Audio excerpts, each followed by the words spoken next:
The list of top 10 most wanted prosecutions we are therefore presenting today is a list of high-profile individuals where clear evidence exists against them. These are individuals who are clearly ready to be prosecuted, but instead we've seen delay after delay and excuse after excuse. They deserve to be held accountable, but for political reasons they are being protected. So without further delay, let me present Action SA's list of the top 10 most wanted prosecutions. It's presented in alphabetical order and it's therefore not ranked. So don't take the order in which I'm giving it as the order in which we deem as the order of importance.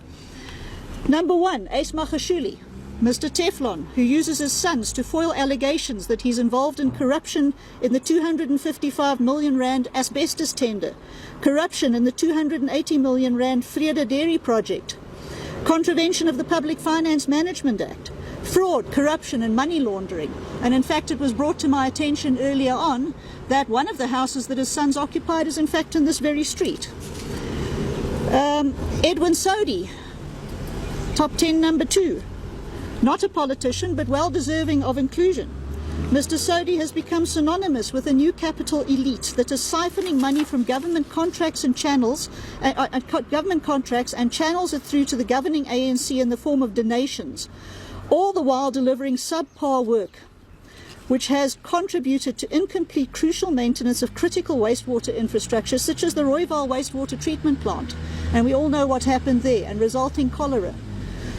It's a disgrace. Mr. Sodi warrants inclusion because of the allegations surrounding the corruption in the 255 million rand asbestos tender, corruption in the 290 million rand Rooiwal wastewater treatment plant tender, contravention of the Occupational Health and Safety Act, in addition to fraud, corruption and money laundering. And the rot must stop. Number 3, Floyd Shivambu. Those who flaunt it and have certainly not worked for the money they have amassed must be investigated and charged for the part he played in the corruption in the VBS Mutual Bank scandal.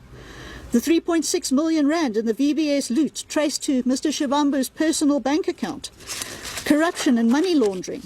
And it is for this reason that Action SA would lobby for an SIU investigation into the VBS scandal to unearth the corruption which has taken place, to further solidify the findings of the South African Reserve Bank, the great bank heist which was commissioned by Advocate Terry Mutawa. Number 4, Gwedi Mantashe, back on the ANC lists for Parliament. Notwithstanding the fact that the State Capture Commission report found he unduly benefited from the Bosasa grand-scale corruption. He accepted home renovations and security upgrades from Bosasa. He's been accused of contravention of the Prevention and Combating of Corrupt Activities Act and has been implicated in bribery and corruption. Number 5, Julius Malema. He who uses anything and anyone to deflect and draw attention away from the luxury lifestyle he leads, without having any means of proving that it was honestly earned.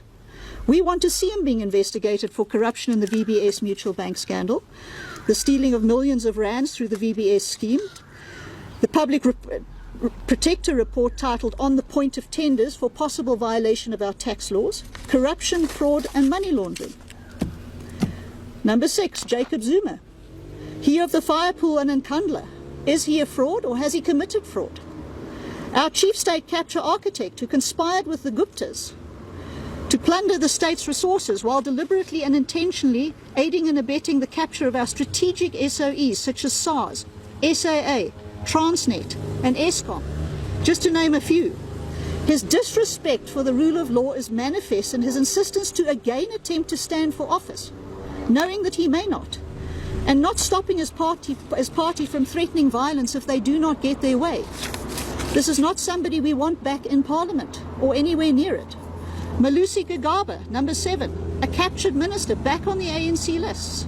Notwithstanding the allegations that he accepted cash payments from the Guptas, appointed the Gupta family to strategic positions at state-owned companies, and conspired to capture Transnet possible money laundering and racketeering. Number 8, Nomvula Mama Action Mokonyane, the first Deputy Secretary of the ANC, first female Premier of Gauteng, served as Minister of Water and Sanitation, Environmental Affairs and Communications, and she has been accused of having accepted bribes from Bosasa, seeking to influence the contracting of suppliers for the Lesotho Highlands Water Scheme, violation of the Prevention and Combating of Corrupt Activities Act, and breach of constitutional and ethical responsibilities, and this needs to be investigated. Number 9, Zandile Gumede, former mayor of eThekwini, currently under a massive cloud with allegations of hit squads and money laundering abounding. The allegations include defrauding the eThekwini municipality, committing a 320 million rand tender fraud concerning the Durban solid waste tender, contravention of the Municipal Finance Management Act, contraventions of the Municipal Systems Act, corruption, fraud, money laundering and racketeering. And although Ms. Gumede has been charged, we believe the wheels of justice are moving too slowly and are being deliberately sabotaged. Number 10, Zweli Mkhize, yet another candidate in the ANC list. Implicated in corruption in the Digital Vibes tender.